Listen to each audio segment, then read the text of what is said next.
السلام عليكم، مرحبا بكم على قناة كويزين سامبل. اليوم ان شاء الله غنشارك معكم طريقة تحضير الكاب كيك ساهل بالشكلاط، كيجي رائع في المذاق، كيجي خفيف وهشيش، فخليكم معايا للاخير.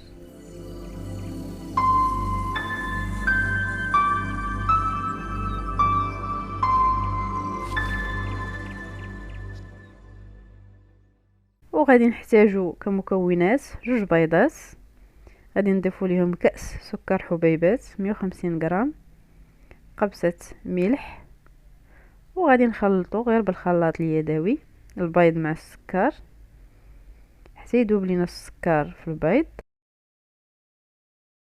غادي نضيفو ليهم نصف كأس زبدة 100 غرام، نخلطو الزبدة كذلك،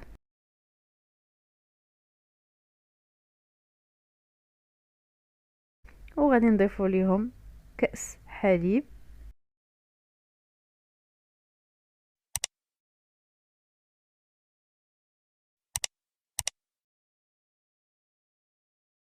دابا غادي نضيفو الدقيق 2 كؤوس،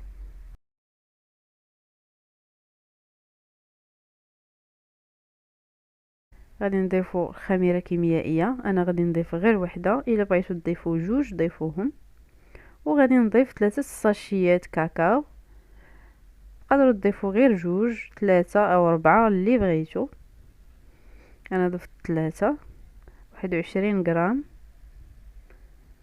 وغادي نغربلو الكل. ما غادي نضيف حتى نكهه، لا فاني لا حامض لا والو، لانني بغيت تبقى النكهه ديال الشكلاط تجي باينه.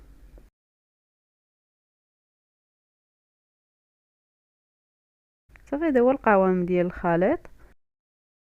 وغادي ناخذ المول ديال الكاب كيك، انا ما غاديش نستعمل كويعطات، الا بغيتو تستعملوهم استعملوهم، كناخذ غير المول ندهنو بشويه ديال الزبده وكندير فيه الخليط. نحاولوا ما نملؤوش الخليط حتى الفوق، نملؤوا الثلثين ونخليو الثلث فين ينتفخ لينا. الا بغيتو تستعملوا الكويعطات استعملوهم.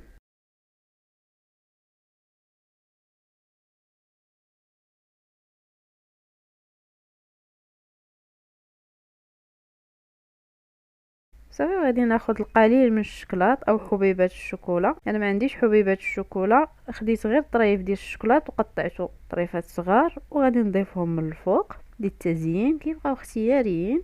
وندخلوه للفرن على حرارة 180 درجة، كنشعلو لتحت والفوق بالنسبة للفرن الكهربائي حتى يطيبوا، ونخرجوهم. كيف كتلاحظوا من بعد ما طابوا كينتفخوا، لذلك نحاول ما كنملؤوش حتى للفوق، كنخليو ليهم فين ينتفخوا. كيجيو رائعين في المذاق، كيجي فيهم مذاق ديال الشكلاط، لذلك ما استعملنا حتى نكهه، كيجيو هشاش وخفاف. ضروري تجربوهم وتخليوا لي ارائكم في التعاليق. ولا عجبتكم وصفه اليوم خليوا لي لايك للتشجيع، بارطاجيوها مع الاصدقاء والاحباب، ونتلاقاو مع وصفه جديده ان شاء الله.